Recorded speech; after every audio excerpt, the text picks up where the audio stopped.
All right, good evening, everyone. Welcome to another edition of the I Am Able Foundation's Medicine Makers, where if your destination is a career in medicine, we're going to show you how to get there.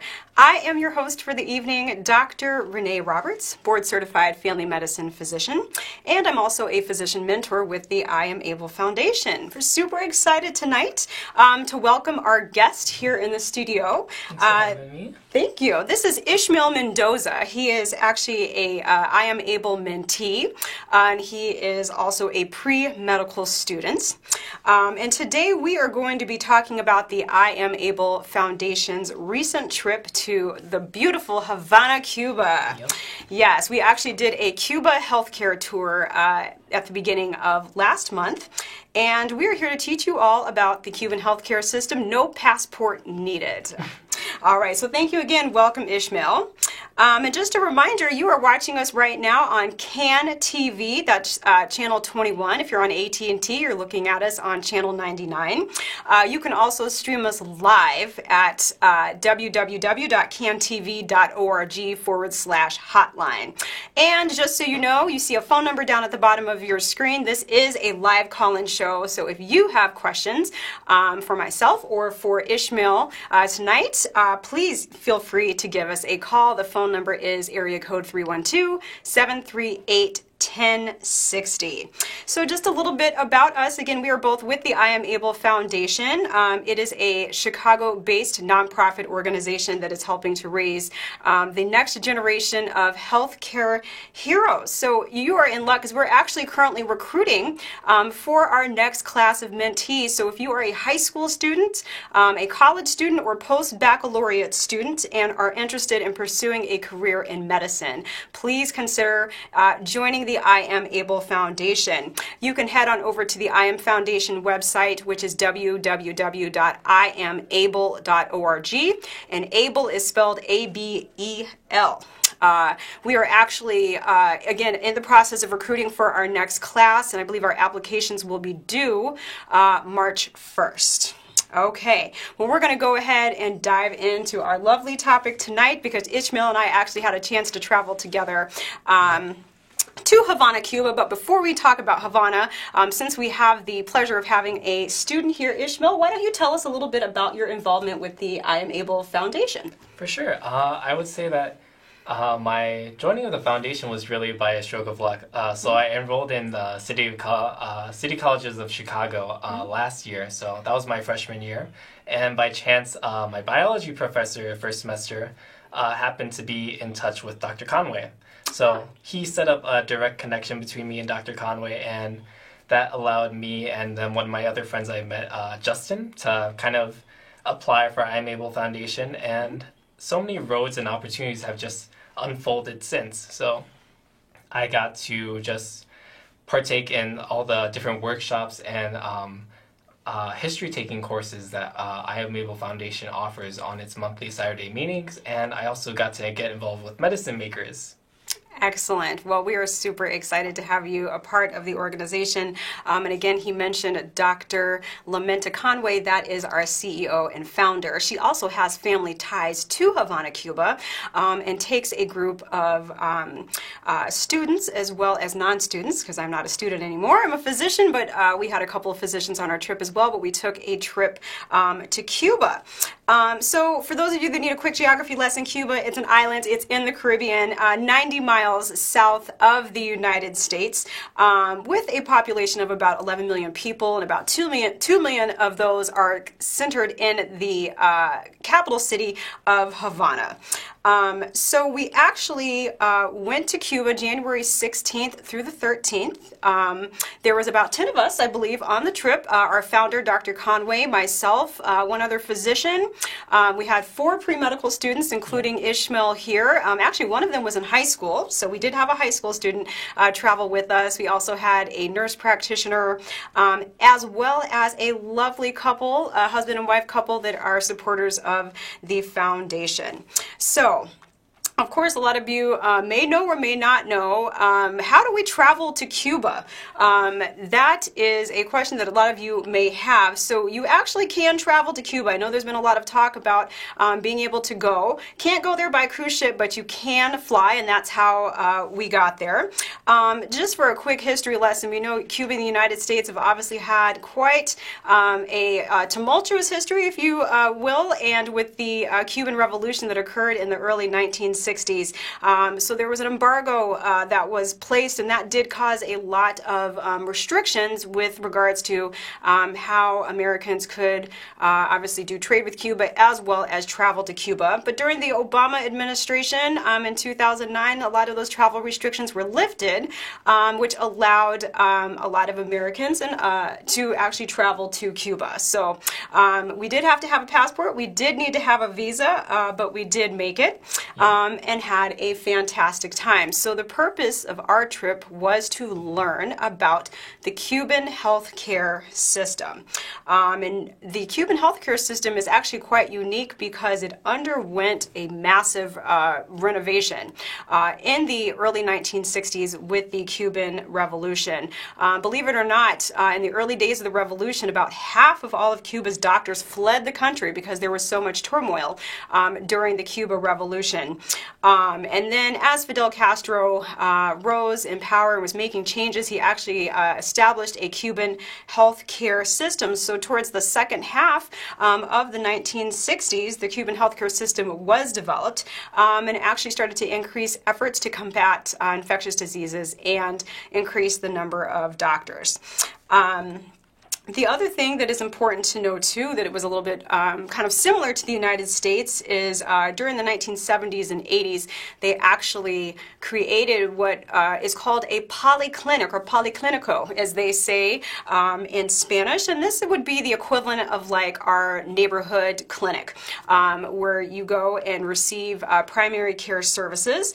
You can also receive services such as pediatrics, obstetrics, gynecology, and even dentistry. We have some great photos to show you too, because we actually toured a polyclinic. We have some photos here.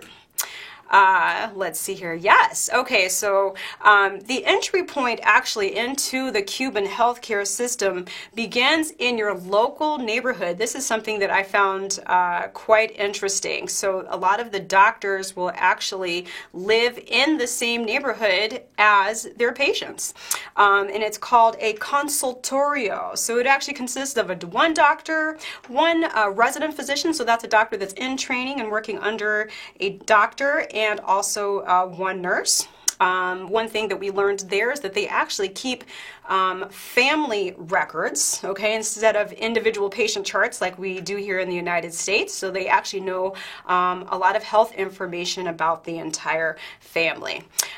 These here are some pictures of the polyclinic and the consultorio during our trip here in Cuba. And again, remember, your doctor lives in the neighborhood with you, so it's excellent means of maintaining continuity of care.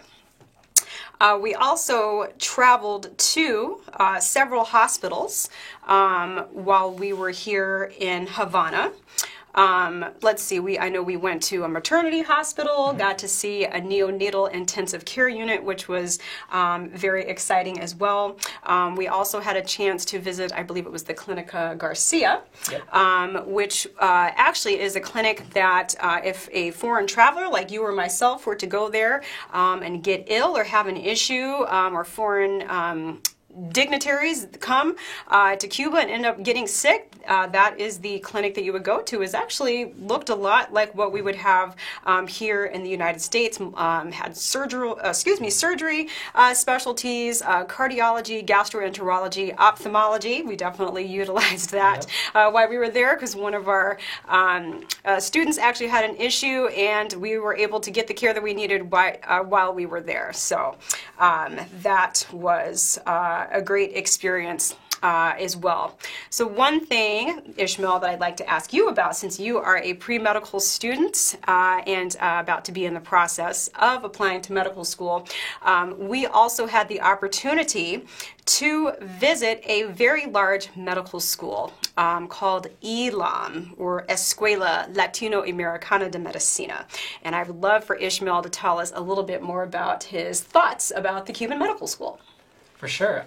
So the very interesting thing about the Cuban Medical School is that it's primarily geared towards, so it's a Cuban medical school that's opened up to international students to help them become doctors, and it's geared towards the mission of helping them become doctors to meet the end of serving underserved communities back in their own country.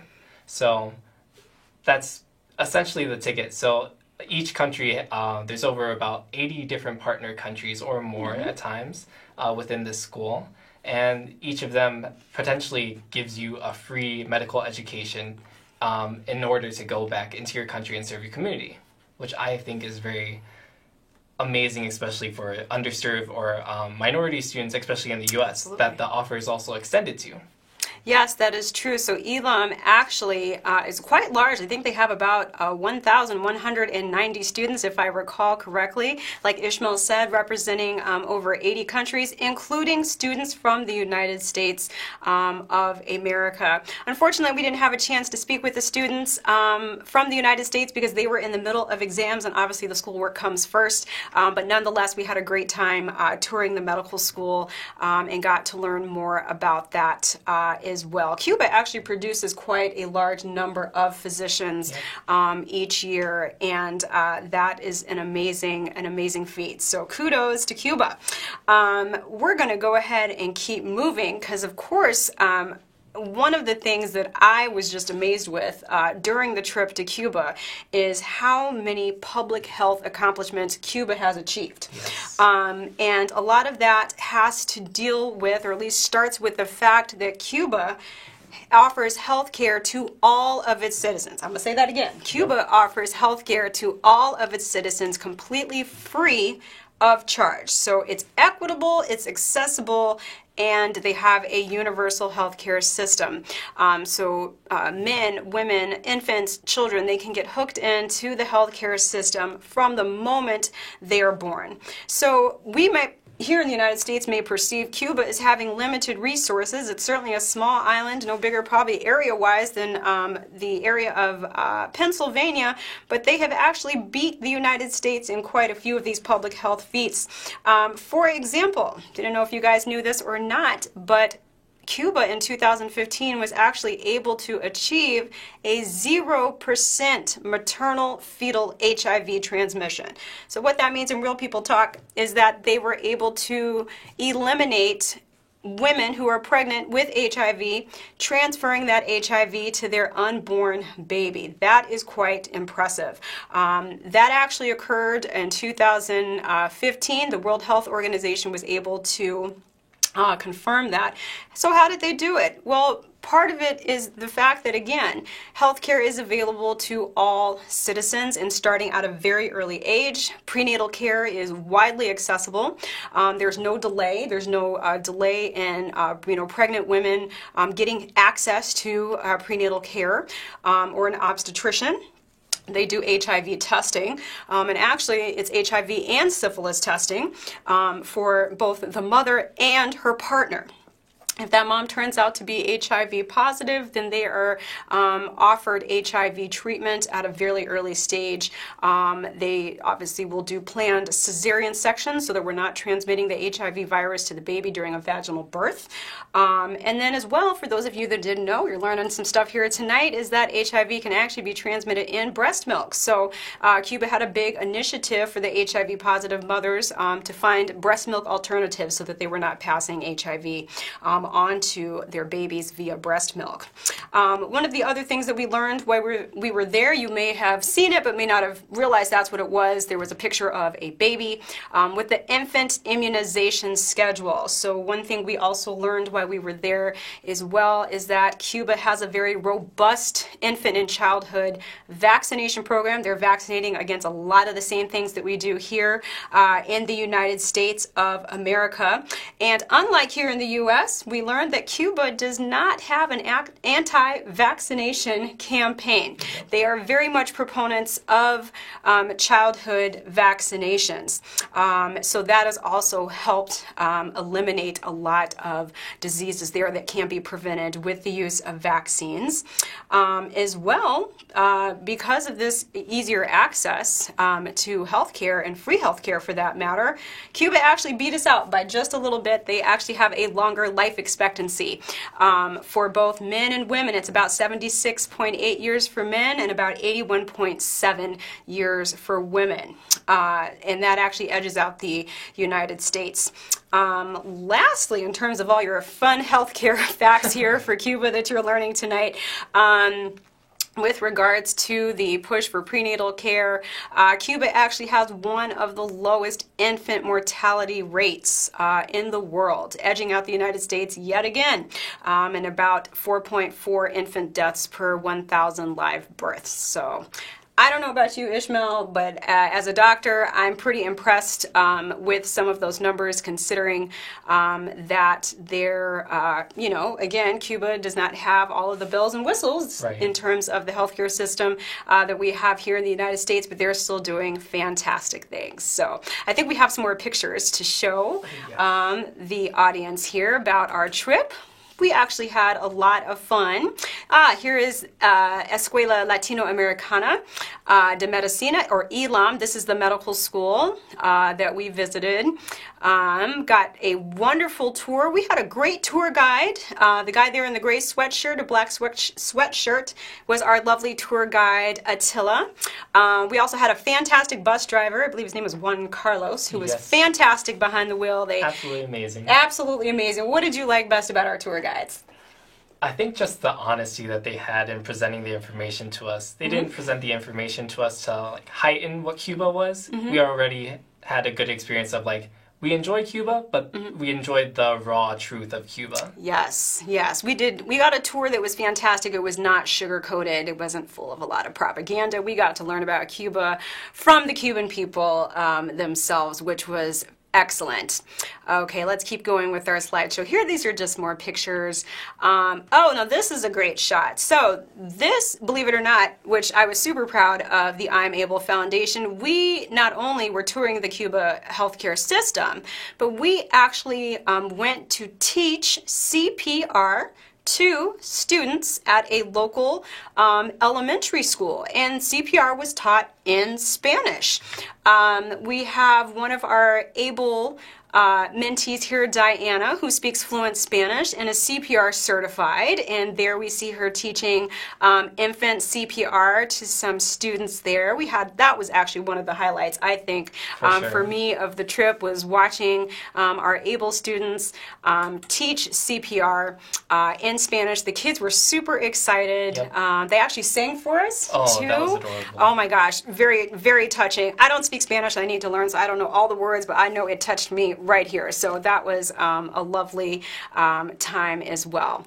All right, do we have any other photos? We do, and just one more life-changing moment for me from the CPR was, oh my god, the moment that Dr. Conway went to talk to the two little girls. So just like the meaning that CPR had for them. So there were two girls that spoke to Dr. Conway immediately after we showed them CPR, and basically they were telling Dr. Conway about how someone in both of their families had passed from a stroke or a heart attack, and basically just knowing that the information that we were providing was going to be helpful for them in saving a life.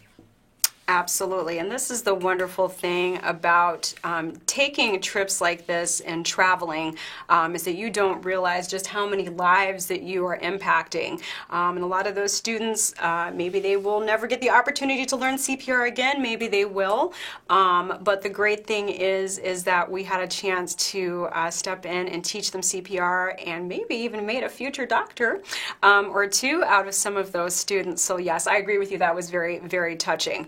All right, so of course, we had fun as well. I mean, the entire trip was fun, but we were not in the hospital or the clinics all day long. Clearly, we had an all-white night. Stepping out here at the, I think it was the Havana Social Club, yes, that we went to see, listen to some traditional music of Havana. They had a lovely dancing music performance with traditional Cuban music, and so Dr. Conway, of course, being the fashionista that she is, wanted us to have an all-white night. So we have some photos from that. That actually was a lot of fun as well.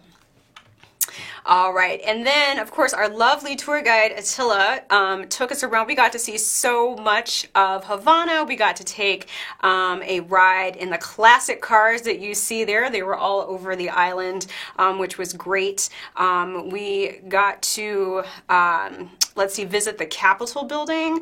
We also got to take a walk down the famous Malecon, which would be the equivalent of our Lakeshore Drive here in Chicago. So our hotel was fantastic. We stayed at the lovely Hotel Capri, right near the ocean. So overall, I think it was a fantastic trip. I think one of the highlights is the sheer variety. It was a medical mission trip, but we, along with all the medical information, we visited so many historical sites as well. So we just got a grab bag of the Cuban experience. Yes, it was, I think for our first trip to Cuba, we could not have asked for a better trip. They fed us well. Lord knows I'm still trying to burn off my last 5 pounds from that trip because we ate so well, had such a great time. We're safe the entire time. The hotel was great. Even had internet, even though we had to pay for it. It was kind of coming in and out, but you know, things you have to learn when you're in a new country. So let me ask you this, Ishmael, before we wrap up here at the end of our show. What advice would you give a student who might be looking at you right now and says, wow, I'm thinking about maybe taking a trip, if it's not necessarily to Cuba, but somewhere international, to learn about healthcare or other things? What advice would you give a student? I would say don't be afraid. Just plunge in. Do your necessary research beforehand. Maybe pick up the language, or at least I had a trusty hand pocket dictionary with me, so it was a good opportunity for me to connect to my Latin roots, or and try to speak Spanish more. So that was definitely a fun part for me. So definitely keep an open mind. It takes a while to adjust to the situation because just the culture of people there is very different. So from Chicago, I was just very caught off guard with how open and friendly people were. They just come up and talk to you numerous times. Just we had to end up singing with people because lots of singing and lots of dancing while we were there. I think that is definitely a great thing. It's a wonderful experience. I believe the I Am Able Foundation will be traveling to Cuba again in 2021. It's usually an annual trip in January. So if you're sitting at home thinking, now how can I get to Cuba, or I'm thinking about joining us on our next trip, please check out the I Am Able Foundation on the web, iamable.org. Remember, ABLE is spelled A-B-E-L. You can get hooked in with the organization. Again, remember that the trip is not just for students, because we did have physicians there. We had nurses. We also had some non-students, non-physicians, non-nurses that were there, a lovely couple that went with us. The more the merrier. So definitely consider traveling with us to Cuba again next year in January 2021. All right. Well, Ishmael, so before we wrap up tonight, do you have any other advice for a student out here that's listening, that's interested in becoming a doctor, and any advice for them about why they should join I Am Able? I would say the primary key of piece of advice that I've learned so hard in the last year is just find yourself a mentor, which is what the foundation is primarily about, just giving students that don't have access to or a role model in medicine, providing them with that mentor to kind of clarify the path that they need to take. I would say first order of business is go to iamable.com, and there you can find the application. So don't hesitate, reach out and ask questions. Yes, I have to agree with that. Having been through both sides of the process now as a pre-med student and now as a practicing physician, I can say this, I wish I had, I am able when I was going through my admissions process. I enjoy being a mentor. It's absolutely fantastic and super gratifying to watch these students blossom right before your very eyes. So I definitely have to agree. And physicians out there in the Chicago area, if you are interested and want to be a mentor, you can also go to the website as well. We would love to have you. All right. Well, goodness, time just goes by so quick. Our trip to Cuba is over. You guys did not need a passport for that. We hope you had a wonderful time. Again, I am Dr. Renee Roberts, board certified family medicine physician, and this is Ishmael Mendoza, our pre-med student. Thank you for tuning in tonight. Please join us again next week, same time, 6:30 p.m. Central on CAN TV. This is Medicine Makers. Have a great night.